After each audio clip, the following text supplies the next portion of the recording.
चलो हम लोग चलेंगे अब अपने लास्ट क्वेश्चन पे, जो कि हम लोग का था क्वेश्चन नंबर 3। देखो क्वेश्चन नंबर 3 पढ़ रहे हैं, सबसे इंपॉर्टेंट क्वेश्चन है क्वेश्चन 3। देखा जाए तो बहुत लेंदी है, ठीक है, और इंस्टीट्यूट के पॉइंट ऑफ व्यू से ये अगर क्वेश्चन हम देखें, ठीक है, तो एग्जाम में अगर इसकी कवरेज हुई तो ऑन एन एवरेज मान के चलो कि 20 मार्क्स की पूरी पूरी एक क्वेश्चन की कवरेज होगी। चलो जल्दी से रीड करते हैं। कह रहे you are required to prepare a statement of PL and balance sheet from the following trial balance extracted from the books of the International Hotels Limited on 31st March 2012। आप देखोगे तो आपके पास बहुत सारी इंफॉर्मेशन यहाँ पे दी हुई है ना। एकदम लास्ट में चल रहे हैं, देखो लिखा है कि the equity capital on 1st of April stood at 7,20,000। और ये 7,20,000 कैसे आया? उनके पास 6,000 शेयर्स है जो फुल्ली पेड है और 2,000 शेयर्स है जो 60 रुपीज पेड अप है। मतलब 6,000 इंटू तो 100 होगा और 2,000 इंटू 60 होगा, दैट इज 7,20,000। ठीक है, नेक्स्ट देखो कह रहा है कि the directors made a call of 40 rupees per share on 1st October 2011। मतलब इसी साल के बीच में आपने इस पे जो 40 रुपीज नहीं मिला था उसकी डिमांड की है, ठीक है। A share holder could not pay the call on 100 shares and his shares were then forfeited and reissued at the rate ₹90 per share as fully paid. Clear? इसको हम लोग तब सॉल्व करेंगे, तब हम इसकी एंट्री पास कर देंगे जब हम लोग बैलेंस शीट पे काम करेंगे। The directors declare a dividend of 8% on equity shares, transferring any amount that may be required from general reserve. Ignore taxation। पहली बात तो इसमें DDT का कॉल नहीं आएगा। अब इसमें ये चीज कह रहा है कि आपको इक्विटी शेयर पे 8% एंड अगर प्रेफरेंस शेयर है तो उनको भी आपको डिविडेंड डिक्लेयर करना है। अब जब आप डिविडेंड डिक्लेयर करते हो तो बेसिकली वो डिविडेंड कहाँ से आता है बेटा? करंट ईयर के प्रॉफिट से।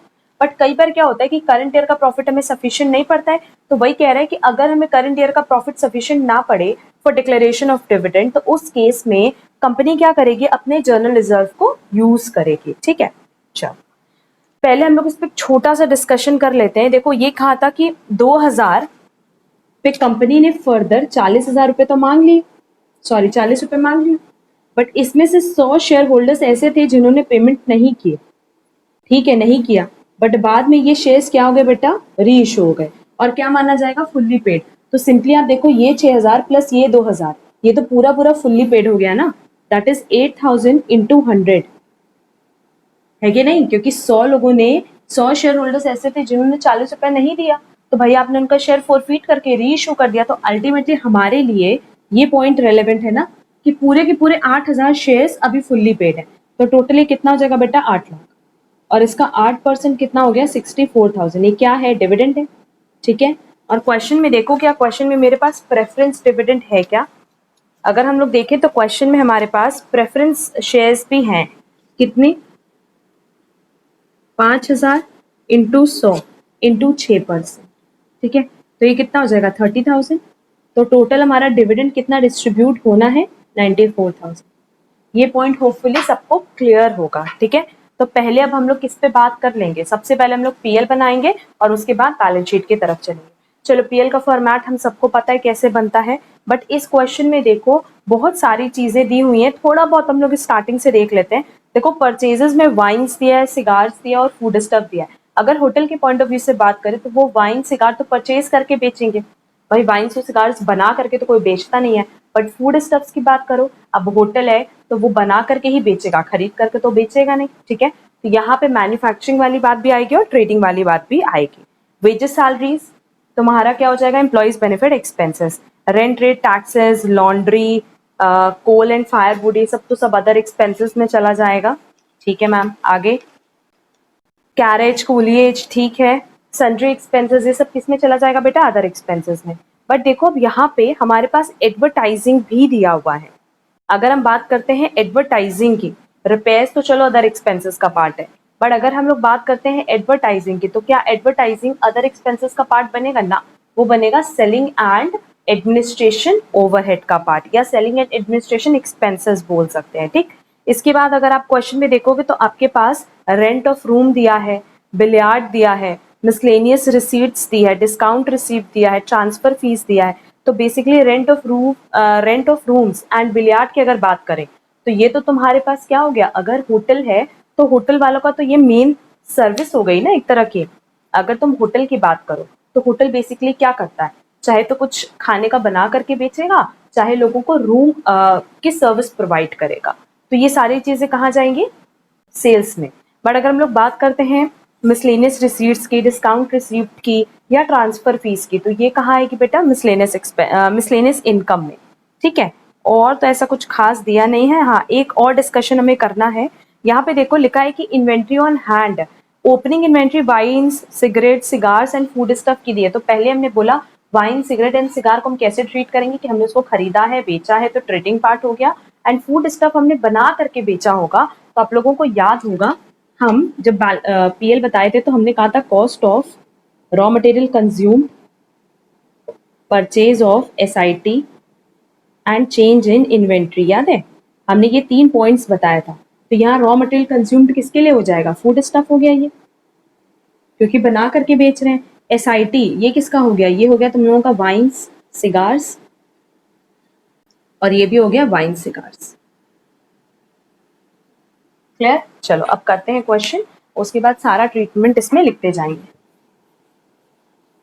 सबसे पहले जल्दी से पीएल का फॉर्मेट बनाते हैं और वही यहाँ पे भी करेंगे। ठीक है, बैलेंस शीट अगर तुम लोगों को बनानी है तो बना सकते हो, पर पहले हम बैलेंस शीट नहीं बना रहे क्योंकि मेरे पास इतनी स्पेस नहीं है। तो हम पहले क्या बनाएंगे, पीएल।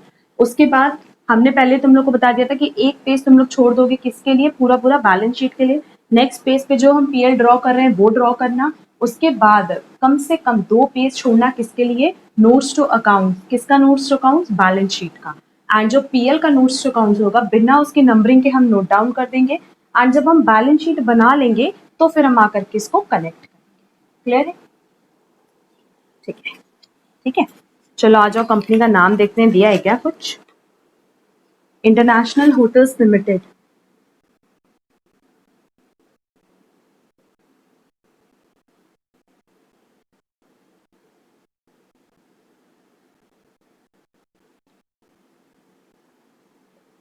प्रॉफिट एंड लॉस या फिर statement of profit and loss लिख लेना।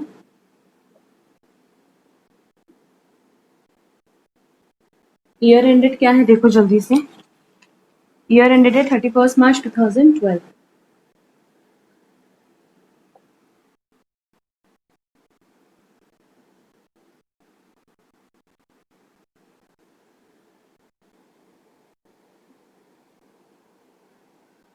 ठीक है, सबसे पहला मेरा क्या हो जाएगा बेटा,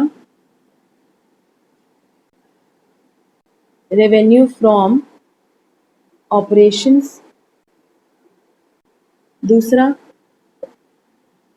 अदर इनकम।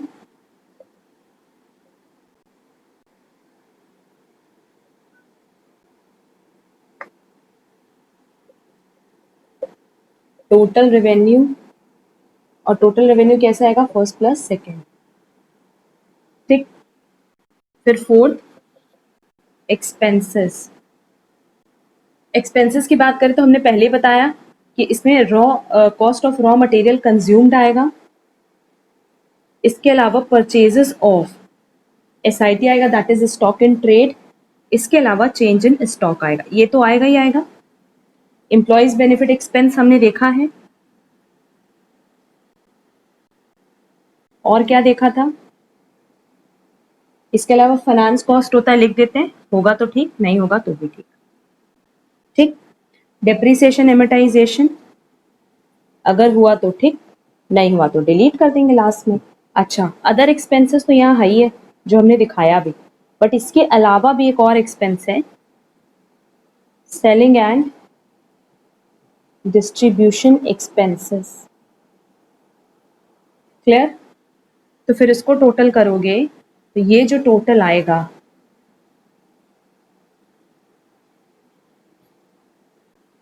ये हो जाएगा एक्सपेंसेस का टोटल। फिफ्थ आ जाएगा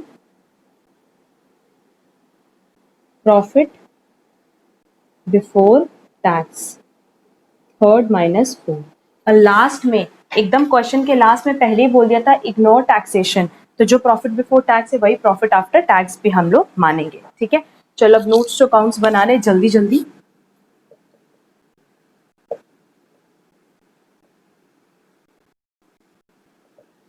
याद रखना, पीएल बनाने के बाद 2 पेज तुम लोग छोड़ोगे नोट्स टू अकाउंट्स के लिए, क्योंकि हमने पहले बैलेंस शीट के नोट्स टू अकाउंट्स बनाने, फिर इसके नोट्स टू अकाउंट्स बनाएंगे। तुम यहाँ नंबरिंग भी नहीं कर सकते। नंबरिंग हम कब कर पाएंगे, जब हमें बैलेंस शीट की नंबरिंग पता होगी। अभी तुम्हें पता ही नहीं है ना, ठीक है, तो स्किप कर देंगे, बाद में आप लोग कनेक्ट कर लेना। सबसे पहला किसका बनेगा बेटा, रेवेन्यू फ्रॉम ऑपरेशन का।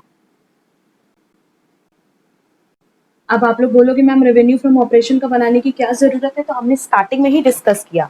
अगर क्वेश्चन में देखें हमारे पास, स्टार्टिंग में देखो क्वेश्चन में, तो हमारे पास सेल्स दिया हुआ है, किसका, वाइन, सिगार, सिगरेट, फूड, इन सब का क्या दिया हुआ है, सेल दिया हुआ है, तो वो तो रेवेन्यू फ्रॉम ऑपरेशन आएगा ही, क्योंकि होटल है। इसके अलावा अगर क्वेश्चन में आप लोग देखोगे तो क्वेश्चन में हमारे पास रेंट ऑफ रूम्स दिया है, होटल तो रूम सर्विस भी प्रोवाइड करती है, बिलियार्ड मतलब जो गेमिंग सर्विस है वो भी वो प्रोवाइड करती है, तो ये दोनों भी तो यहाँ आएगा। एक आ जाएगा सेल ऑफ गुड्स।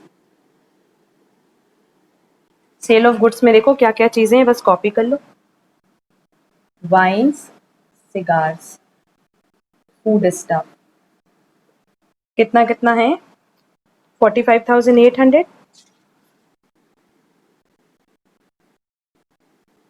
एंड 36,200। ठीक, टोटल करके बाहर लिख लो। एंड सेल ऑफ सर्विसेज, हमने पहले ही बोला था कि जो आपका काम है, आप उससे जितना भी कमा रहे हो वो सब रेवेन्यू फ्रॉम ऑपरेशन में जाएगा। तो रूम रेंट हो गया एंड बिलियार्ड हो गया। रूम रेंट देखो कितना है बेटा, 48,000 और ये 5,700। 8 5 13 5।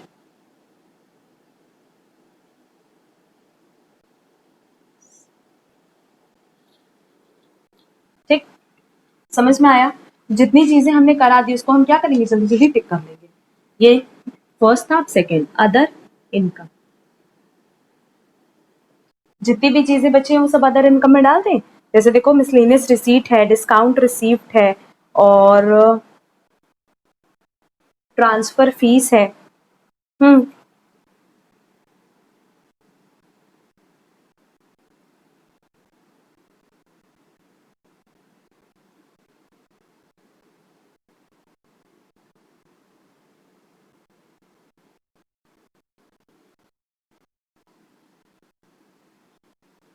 कितना कितना है बेटा, 2,800, 3,300, 700, ये हो जाएगा 4,000, 5 6 6,800। ठीक, ये सब हम यहाँ फिल कर दें। 1,35,700 एंड 6,800, ये हो जाएगा 14 15 2 4 1। इसको नोट कर लो, तुम रब करेंगे।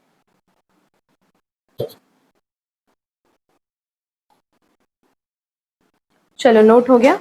एक अमाउंट ना हम इसमें गलत लिख दिए हैं, उसको हम करेक्ट कर दे रहे हैं। अगर यहाँ देखो ना, तो हमने परचेजेस की अमाउंट लिख दी है सेल की जगह, तो इसको हम लोग यहाँ पे करेक्ट कर लेंगे बेटा प्लीज, है ना। सेल्स की अमाउंट देखो दी हुई है, सेल ऑफ गुड्स में मेरे पास वाइन्स वाली जो तुम्हारी फिगर है वो है 68,400,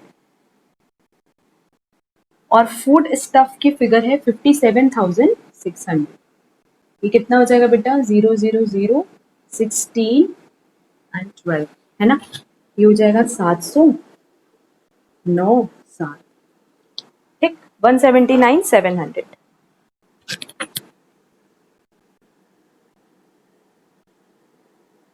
हमने गलती से ना परचेजेस वाली फिगर लिख दी थी, और कुछ नहीं है। इसको टोटल कर लेते हैं, 179,700 प्लस 6,800, ये आ जाएगा 1,86,500। ठीक है, चलो इसको करेक्ट कर लो जल्दी से, तो हम लोग फिर चलते हैं एक्सपेंसेस की तरफ।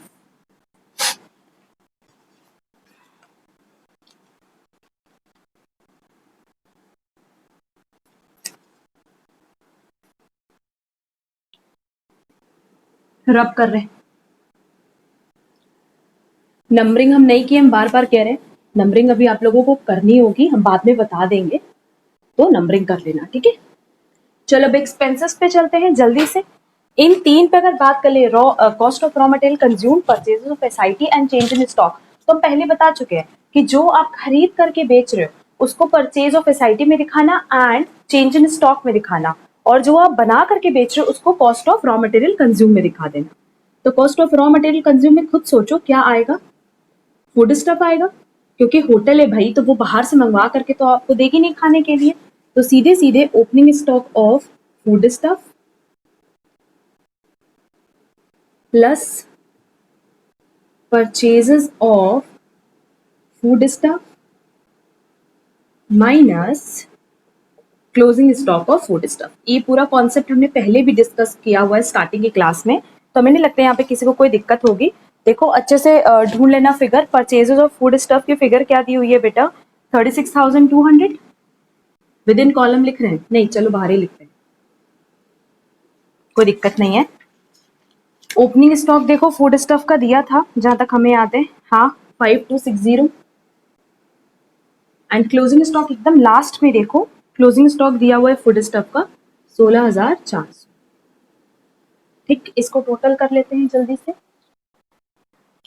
5260 प्लस 36,200 माइनस 16,400, ये आएगा 25,060।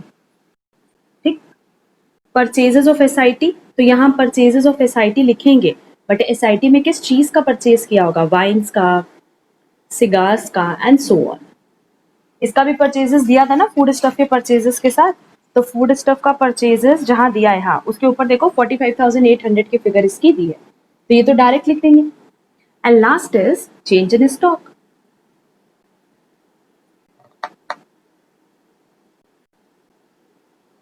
क्लियर? तो ओपनिंग स्टॉक किसका होगा बेटा, वाइन सिगार्स एक्सेट्रा का, एंड माइनस क्या किसका करोगे, क्लोजिंग स्टॉक भी इसी का होगा। ओपनिंग स्टॉक कहाँ दिया है, देखो जहां फूड स्टॉक का ओपनिंग स्टॉक दिया था वहीं तो दिया हुआ था 12,800, और क्लोजिंग स्टॉक वही नीचे दिया हुआ है 22,500। एक बात का हमेशा ध्यान रखोगे कि ये जो फिगर्स है देखो, जो आफ्टर ट्रायल बैलेंस दी है कौन कौन सी, wages and salaries outstanding, inventories and depreciation, सबका क्या होगा, डबल ट्रीटमेंट होगा। तो ये स्टॉक और कहाँ जाने वाला है, बैलेंस शीट में, ये अपने को पता है। और हमने ये चीज पहले बताई भी है कि अगर कोई भी चीज एडिशनल इंफॉर्मेशन में दी है तो हमेशा उसका डबल एडजस्टमेंट करते हैं। ठीक, लिख देते हैं 25,060, नेक्स्ट इज 45,800। देख रहे हो कितना इजी क्वेश्चन है, बस थोड़ा सा कॉम्प्लिकेट उसने किया है, 9,700। अच्छा, एम्प्लॉइज बेनिफिट एक्सपेंसेस में तो हमने देखा था कि स्टार्टिंग में एक फिगर सीधे सीधे दी थी, अब चाहो तो उसका वर्किंग नोट बनाओ, चाहो तो नोट्स अकाउंट्स मत बनाओ। देखो वेजेस एंड सैलरीज दिया है,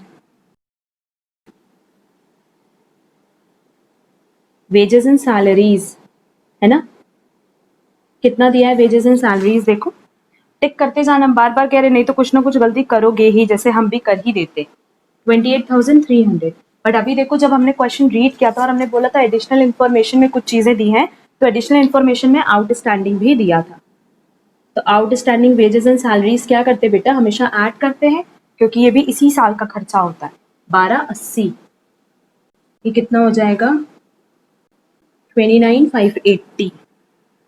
ठीक, जल्दी से इसकी नोटिंग कर लो, आगे चलते हैं फिर।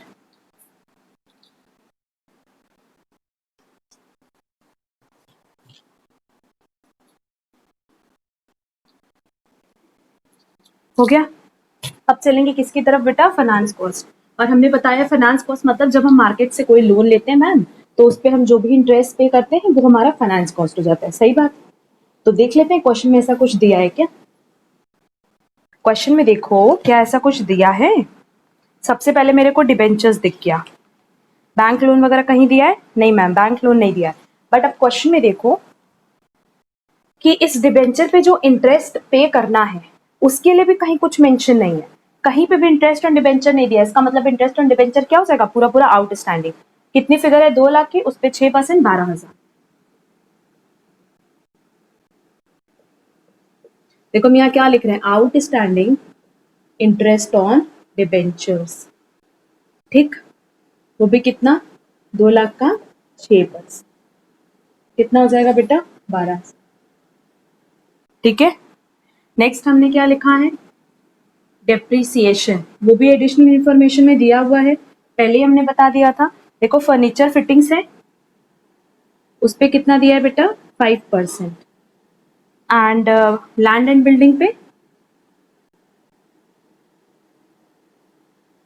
2% है। हाँ, फिगर ढूंढ लेते हैं दोनों की, कहीं ना कहीं फिगर तो मेंशन होगी। हाँ, इसी पेज पे देखो, free hold land and building की वैल्यू है 8.5 लाख। और अगर देखोगे ना तो जस्ट उसके नीचे फर्नीचर एंड फिटिंग्स दिया है 86,300। जल्दी से कैलकुलेट करो।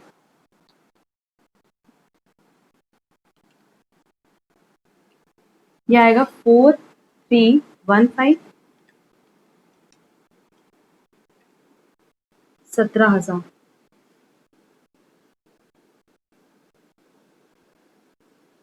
ठीक, फिर फिगर अभी हम फिल कर देंगे। Next, other expenses. Other expenses में हमने स्टार्टिंग में ही बता दिया था कि अब जितने भी खर्चे हैं वो सब कहाँ जाएंगे, कायदे से तो अदर एक्सपेंसेस में जाते हैं। तो एकदम लास्ट से देखेंगे, रेंट, रेट्स एंड टैक्सेस हैं।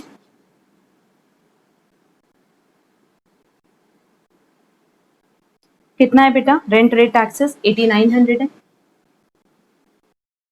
नेक्स्ट, लॉन्ड्री, ये भी इनका अदर ऑपरेटिंग एक्सपेंसेस हो जाएगा, बेसिकली ऑपरेट करने का खर्चा, 750। Next, coal and firewood 3290। देख लेते हैं और भी कुछ दिया है क्या। कैरेज एंड कोलिएज कितना है बेटा 810। सन्ड्री एक्सपेंसेस इसमें जाएगा नहीं क्योंकि वो ऑपरेटिंग एक्सपेंस है नहीं, उसको हम कहाँ डाल देंगे, सेलिंग एंड एडमिनिस्ट्रेशन में। एडवर्टाइजिंग में नहीं जाएगा, रिपेयर्स जाएगा, 4250। देख लेते इसका टोटल, 8900 प्लस 750, 3290, 810, 4250, 18,000 एग्जैक्ट आ रहा है। ठीक, फाइनेंस कॉस्ट के इसकी नोटिंग कर लो, तो हम लास्ट वाला कैलकुलेट कर लेंगे, सेलिंग एंड डिस्ट्रीब्यूशन, और तब तक हम फिगर फिल कर देते हैं। फाइनेंस कॉस्ट 12,000 है, तब तक आप इधर का प्लीज नोट कर लो।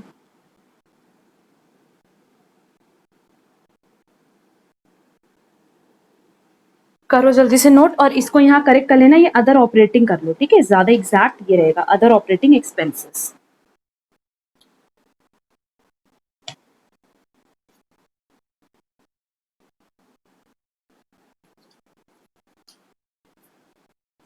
जो दो खर्चे बच गए मेरे, उसको हम कहाँ डालेंगे बेटा, सेलिंग में। कौन कौन से दो, एक एडवर्टाइजिंग और एक सन्ड्री।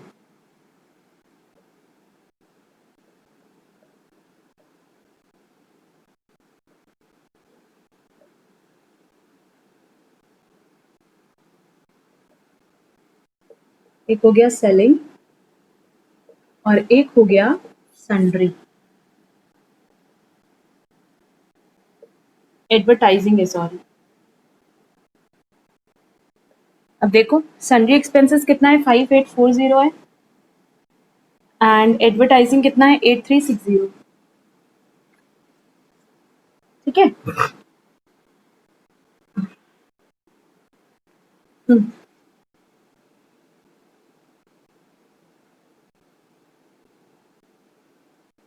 14,200 आ रहा है, फिल कर दें 14,200 यहाँ पे। हो गया, टोटल कर लो एक्सपेंसेस को, 25060 plus 45,800 plus 29580 plus 12,000 plus 21,315 plus 18,000 plus 14,200 minus 9,700, यार है 156,255। करो जल्दी से इसको।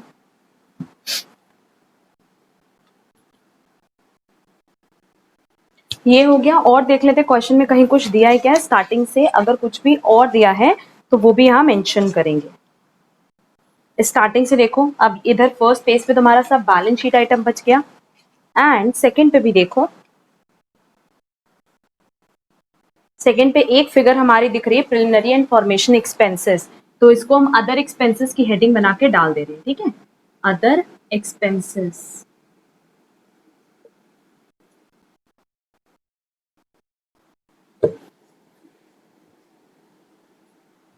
हो जाएगा प्रिलिमिनरी एंड फॉर्मेशन एक्सपेंसेस।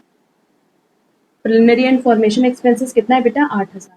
ठीक, अभी 8,000 भी यहाँ लिख दें और यहाँ एक हेडिंग बढ़ा देंगे अदर एक्सपेंसेस के नाम से। तो अब हमारा टोटल आ जाएगा और फिर प्रॉफिट बिफोर टैक्स आएगा जो कि थर्ड माइनस फोर्थ होगा। ये कौन सी नंबरिंग थी? फिफ्थ। कर लेते हैं जल्दी से total. 25,060 plus 45,800 plus 29,580 plus 12,000 plus 21,315 plus 18,000 plus 14,200 plus 8,000 minus 9,700। ये आना चाहिए 1,64,255। इसमें से माइनस कर दें अपना रेवेन्यू, तो मेरे पास प्रॉफिट आना चाहिए 22,245। क्लियर है? इसको नोट कर लो। तो फिर हम लोग चलते हैं अपने बैलेंस शीट की तरफ।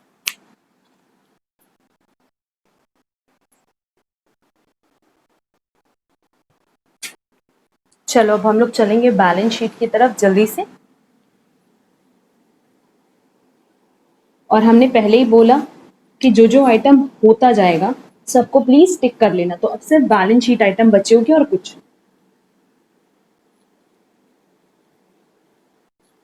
वही बैलेंस शीट का पूरा प्रॉपर फॉर्मेट बना लेंगे।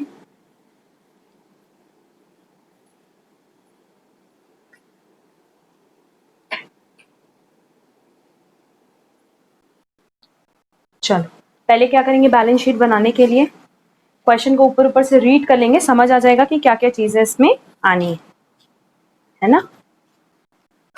देखो सबसे पहले share capital reserve and surplus तो आएगा ही आएगा। लॉन्ग टर्म बोरिंग्स हमने देखा था क्योंकि डिबेंचर्स था। अब देख लेते हैं कि शॉर्ट टर्म में या करंट लाइबिलिटीज में क्या क्या आएगा। शॉर्ट टर्म प्रोविजन आएगा नहीं क्योंकि प्रोविजन फॉर टैक्सेशन है नहीं, है ना। और देखो ट्रेड पेबल्स होना चाहिए आई गेस। हाँ ट्रेड पेबल्स है क्वेश्चन में। और उसके अलावा अदर करंट लाइबिलिटीज में तो हमने काफी सारी चीजें पहले ही देख ली थी, जैसे डिविडेंड था और आउटस्टैंडिंग वेजेस एंड सैलरीज है, इंटरेस्ट है, ठीक है। असेट साइड देख लेते हैं, टेंजिबल असेट है क्योंकि डेप्रिसिएशन था। इनटेंजिबल में देखो हमें गुडविल दिख रहा है, ठीक है। इसके अलावा मैम, इसके अलावा और कुछ है क्या? कोई इन्वेस्टमेंट वगैरह है क्वेश्चन में? हाँ देखो एक इन्वेस्टमेंट भी है। क्वेश्चन साइलेंट है तो क्या मानोगे, लॉन्ग टर्म या नॉन करेंट? ठीक। ट्रेड रिसीवेबल है, उसके अलावा cash in hand, cash at bank है और इन्वेंट्रीज है।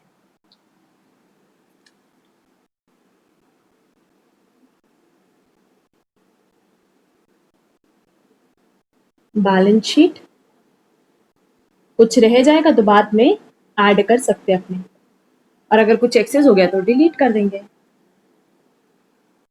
इसमें भी कोई दिक्कत नहीं है।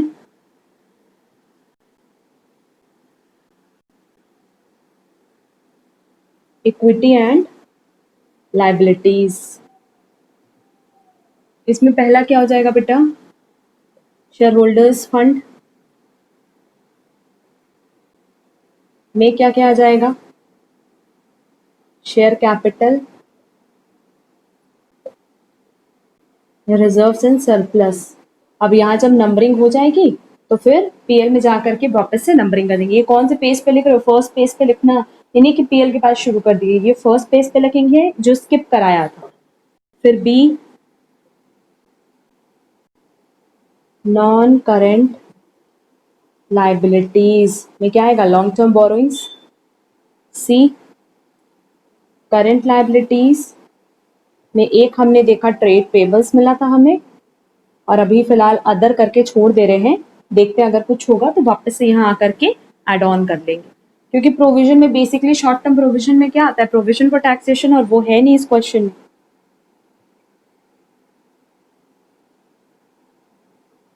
नॉन करंट असेट जिसमें हम तुम लोग को बताए थे कि पीपीई लिखना, प्रॉपर्टी प्लांट एंड इक्विपमेंट, और एग्जाम में अलाउड है PPE, property plant and equipment, ठीक।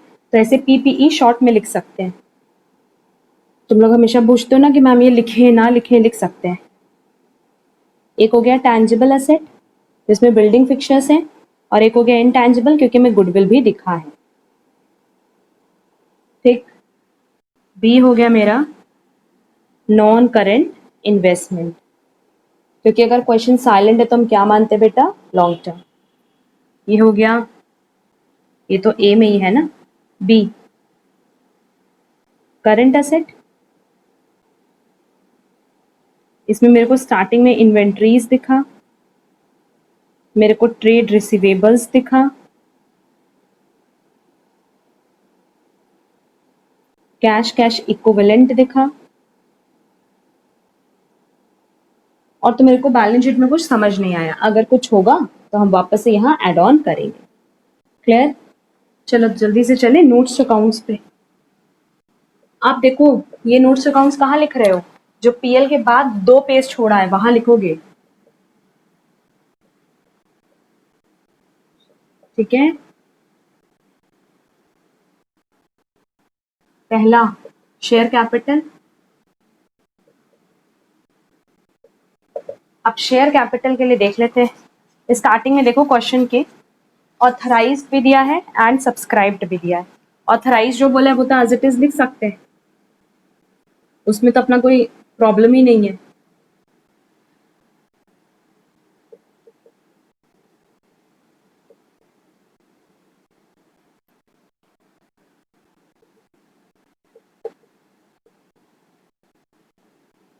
ये दिया है बेटा 5 लाख,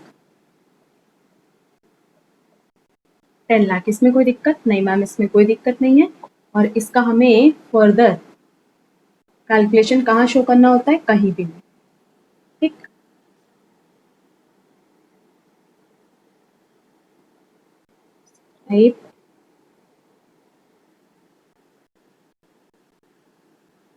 इसमें देखो 6% प्रेफरेंस शेयर है,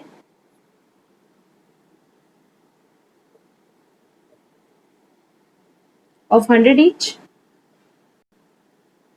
अब देखो इक्विटी की बात करनी है हमें, इसी के लिए हम ये पॉइंट होल्ड कराए थे। देखो इक्विटी में एकदम लास्ट पे चलो, एकदम लास्ट में साफ साफ हम स्टार्टिंग में भी समझा दिए थे, हम फिर से लिख के यहाँ पे समझा रहे हैं। कह रहा है इक्विटी के लिए, ये रफ है, लिखने मत बैठ जाना इसको।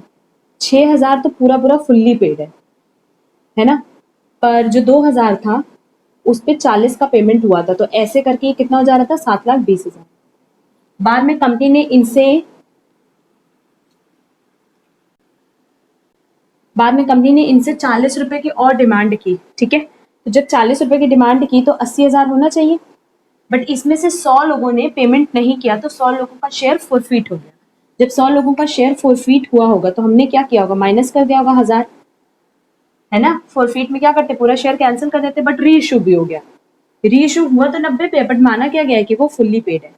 तो बेसिकली आज की डेट पे जो शेयर्स हैं, चाहे वो 6,000 है चाहे वो 2,000 है, वो कौन से वाले होंगे, फुल्ली पेड होंगे ना।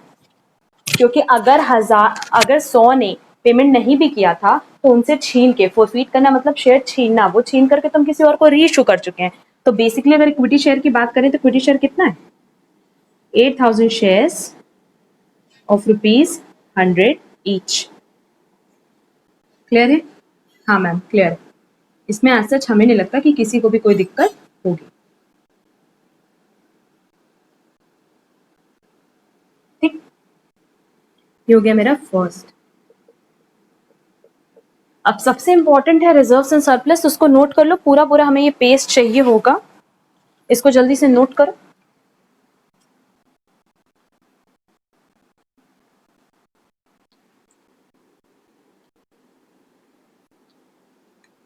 चलो अब आते हैं रिजर्व्स एंड सरप्लस पे।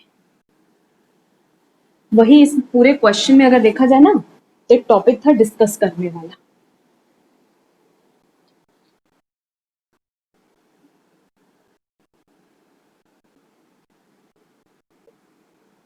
बाकी सब तो बहुत इजी था, कहीं ना कहीं पहले हमने किया हुआ था। देखो रिजर्व्स एंड सरप्लस की बात करें तो नीचे जो एक पॉइंट दिया है, जहां बोला था कि आपका शेयर फोरफीट करके आपको शेयर फर्दर इशू किया गया, होपफुली तुम लोगों को ये क्लास 12th का जो टॉपिक है वो याद होगा, जो हमने कंपनीज अकाउंट में देखा भी था कि जब शेयर फोरफीट करते हैं तो एंट्री क्या करते हैं, रीइश्यू के टाइम एंट्री का क्या करते हैं। तो वहां पे अगर तुम लोग को याद हो तो शेयर फोरफीचर की हेल्प से एक एक्स्ट्रा हमारा रिजर्व जनरेट होता था, कैपिटल रिजर्व। हम उसकी एंट्री तुम लोग के लिए कर दे रहे हैं कि इफ इन केस तुम लोग को वो चीज याद ना हो तो फर्दर याद आ जाएगी। बट ये प्लीज क्वेश्चन का पार्ट नहीं, सिर्फ आप लोगों के समझने के लिए, ठीक है। अगेन ये रफ।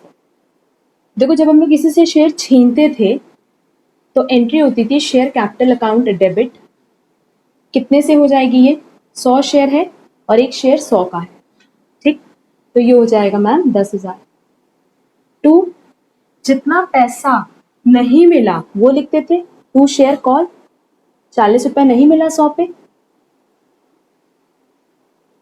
और जो मिल जाता था उसको हम लोग कहाँ लिखते थे बेटा, शेयर फोरफीचर में।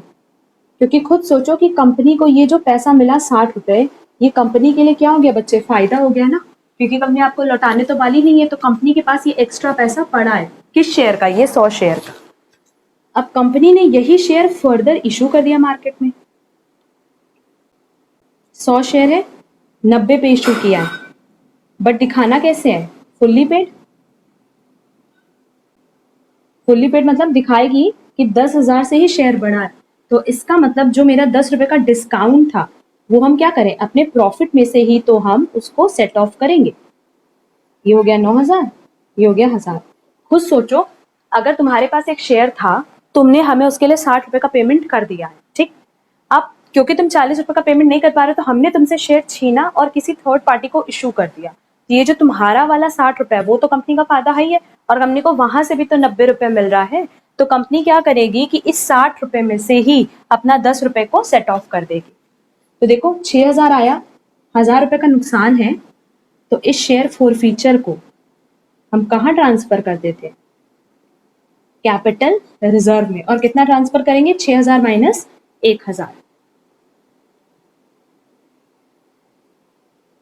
ठीक है। ये ऐसे लिख सकते हैं 100, 60 माइनस 10। क्लियर है। तो ये तो मेरा कैपिटल रिजर्व आ गया सबसे पहले, क्योंकि क्वेश्चन में हमें कैपिटल रिजर्व दिखा नहीं, इसका मतलब हमें पूरा कैलकुलेशन करना था इसका। 60 माइनस 10, ठीक। नेक्स्ट देखो क्वेश्चन में हमारे पास क्या दिया हुआ है, रिजर्व्स में जर्नल रिजर्व्स भी दिया है। जर्नल रिजर्व्स में बस 2 लाख का दिया है। बट एकदम लास्ट लाइन देखो जो कि तुम लोग को याद होगी, ये नोट करने की जरूरत नहीं है, अपने समझने के लिए करना होगा तो कर लेना। लास्ट लाइन में ये बोला था कि कंपनी 8% डिविडेंड दे रही है, प्रेफरेंस पे तो देगी देगी, बट अगर उसको इस साल के करंट ईयर के प्रॉफिट से कम पड़ा तो वो कहाँ से यूटिलाइज करने वाली है, जर्नल रिजर्व से। तो अभी हमें इसके बारे में नहीं पता, इसीलिए हमने इसको इनर कॉलम में लिखा है कि इसमें से हो सकता है यूटिलाइज हो सकता है ना भी यूटिलाइज हो। Profit and loss account, opening balance. देखो बेटा ओपनिंग बैलेंस दिया होगा, हाँ मैम ओपनिंग बैलेंस दिया है, कितना, 41,500, ठीक है। उसके अलावा करंट ईयर का प्रॉफिट हम लोग निकाले थे 22245, याद होगा। इसमें से हम क्या माइनस करेंगे, इसमें से जो 63,745 है एप्रोप्रिएशन। तो एप्रोप्रिएशन कौन सा कर रहे थे बेटा, सिर्फ डिविडेंड ही तो डिस्ट्रीब्यूट कर रहे थे, याद होगा। और हमने सॉल्व भी किया था वहां पे, बट यहीं पे हम वापस से लिख दे रहे कि अगर इक्विटी शेयर की बात करें तो ये 8 लाख है पे 8%, और प्रेफरेंस शेयर की बात करें तो ये 5 लाख है पे 6%। ये मिला के मेरा आ रहा था 94,000। देखो जरा, प्रॉफिट इतना ही है, बांटना इतना है, कहां से आएगा, ट्रांसफर फ्रॉम जर्नल रिजर्व। कितने की जरूरत पड़ेगी जर्नल रिजर्व से, भाई जब तुम्हें 94,000 देना है, तुम्हारे पास प्रॉफिट कितना है 63,745, तो ये जो बैलेंस बचा 30,225 का, हम क्या मान ले कि हमारे पास कहाँ से आ रहा है, जर्नल रिजर्व से आ रहा है। तो ये जाएगा 94,000 और वो पूरा का पूरा हमने बांट दिया, मतलब पीएल का तो हमारा कोई बैलेंस नहीं बचा, और यहाँ से माइनस कर देंगे ट्रांसफर टू पीएल। पीएल में हमने इतना ट्रांसफर किया है, कितना बच जाएगा, प्लस ये आ जाएगा 169,745 और यहाँ कुछ बचा नहीं है, तो अगर हम इसका टोटल निकालें तो इसका टोटल कितना आ गया बेटा, प्लस 5,000, 174,745 मतलब 1,74,745। क्लियर है? नोटिंग करो, आगे बढ़ते हैं फिर।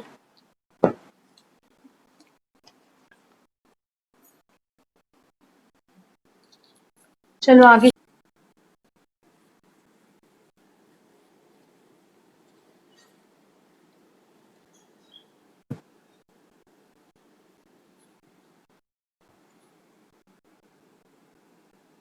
अगर वो लिखना होगा तो एकदम लास्ट में लिखना, वर्किंग नोट का पार्ट बना के, या रफ में ही लिख लेना चलेगा।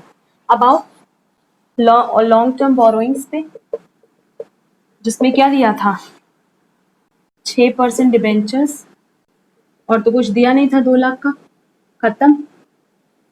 नेक्स्ट, ट्रेड पेबल्स डायरेक्टली दिया हुआ है, लिखने की जरूरत नहीं है।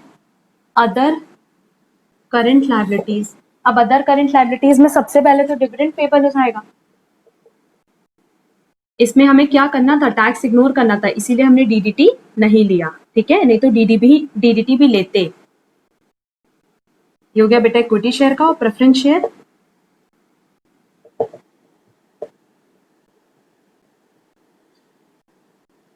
तो ये मेरा आ जाएगा कितना, ये आ रहा था 64,000, ये आ रहा था 30,000, ठीक।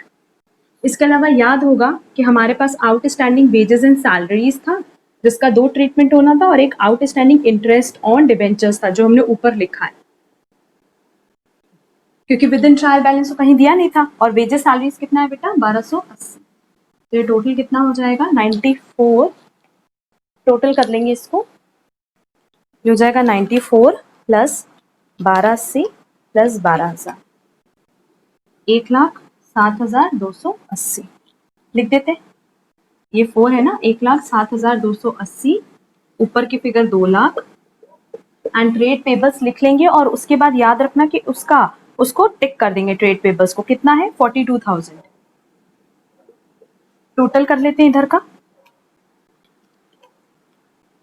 374, 74, 5 और 13 लाख, मेरा आ रहा है 182, 40, 25 मतलब 18 लाख, 18,24,025 आना चाहिए, ठीक है। चलो अब इसके बाद इसकी भी नोटिंग कर लो, तो फिर हम लोग सीधे चलेंगे किस पे बेटा, असेट्स पे।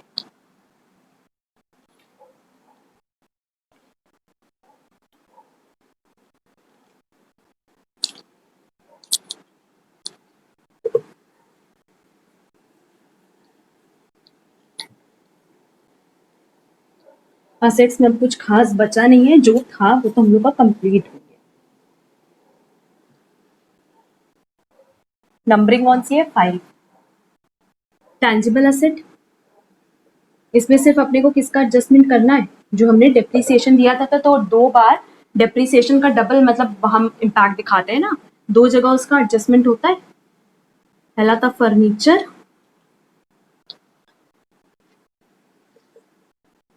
और फिर थी बिल्डिंग।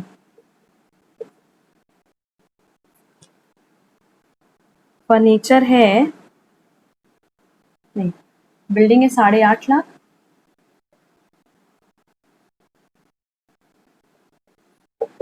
डेप्रिसिएशन की वैसे तो तुम लोग फिगर कहाँ से सीधे कॉपी कर लोगे बेटा, सीधे हम लोग कॉपी कर लेंगे मैम पीएल से। अब हम तो कॉपी नहीं कर सकते, तो हमें दोबारा से निकालना पड़ेगा।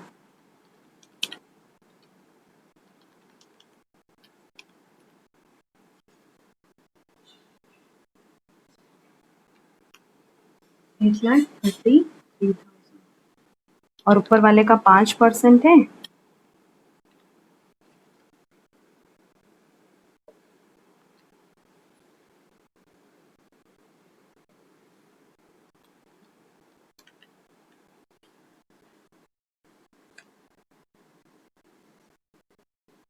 ठीक। गुडविल सीधे दिया हुआ है, नॉन करंट इन्वेस्टमेंट सीधे दिया हुआ है 6। इन्वेंट्रीज, इन्वेंट्रीज में याद हो तो क्लोजिंग इन्वेंट्री एकदम लास्ट में दिया था, वाइन, सिगरेट, सिगार्स का एंड फूड स्टफ्स का।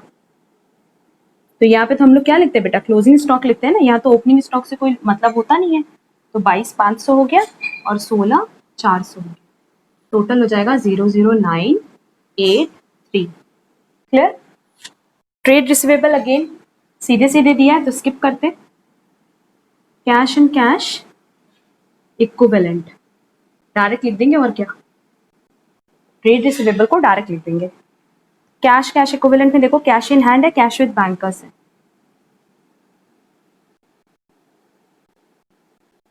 कितना कितना है बेटा, कैश इन हैंड है हम लोगों के पास 2200 आई गेस, और बैंकर का है 76,380। ठीक, बाकी और हमें तो कुछ नहीं दिख रहा। जितनी भी चीजें थी सबका हमने डबल इम्पैक्ट डाला है बुक्स पे, और सबको अगर टिक किया होगा ना तो एट लास्ट आप देखोगे कि सब कुछ उसमें टिक हो गया होगा। यहाँ फिगर फिल कर देते हैं। टेंजिबल एसेट की आई है फिगर, कौन सी नंबरिंग थी, 5914985। तो 2 पेज छोड़ा होगा तो सफिशिएंट होगा। इनटेंजिबल एसेट्स में हम यहाँ लिख देते हैं कि गुडविल का है। देखो गुडविल कितना दिया है, शीट में दिया है 5 lakh. Non current investment features उसके ऊपर दी है 270 to 300। ठीक है, इन्वेंट्रीज आपने निकाला है 38,900। ट्रेड रिसीवेबल्स डायरेक्टली दिया हुआ है 19,260, और कैश कैश इन हैंड दिया है 78,580। टोटल करके देख लेते हैं।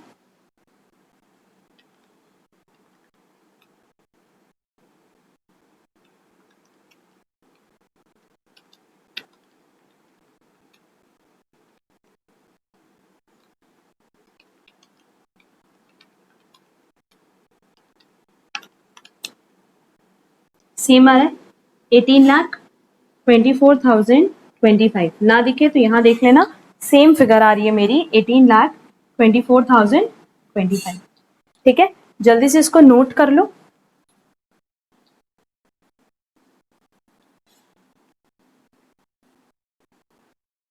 अब अगर हम लोग बात करते हैं related to financial statement of companies, तो ये पूरा चैप्टर हमारा कंप्लीट हो गया। ये जो 3 इंपॉर्टेंट क्वेश्चन है इसकी शीट आपको डिस्क्रिप्शन बॉक्स में भी मिल जाएगी एंड हमारे टेलीग्राम चैनल पे भी मिल जाएगी। ठीक है, अगर इससे रिलेटेड कहीं पे भी कोई क्वेरी हो, कोई भी प्रॉब्लम हो, तो आप कमेंट बॉक्स में कमेंट करके मुझसे जरूर पूछना। आज के लिए बस इतना ही। Thank you so much.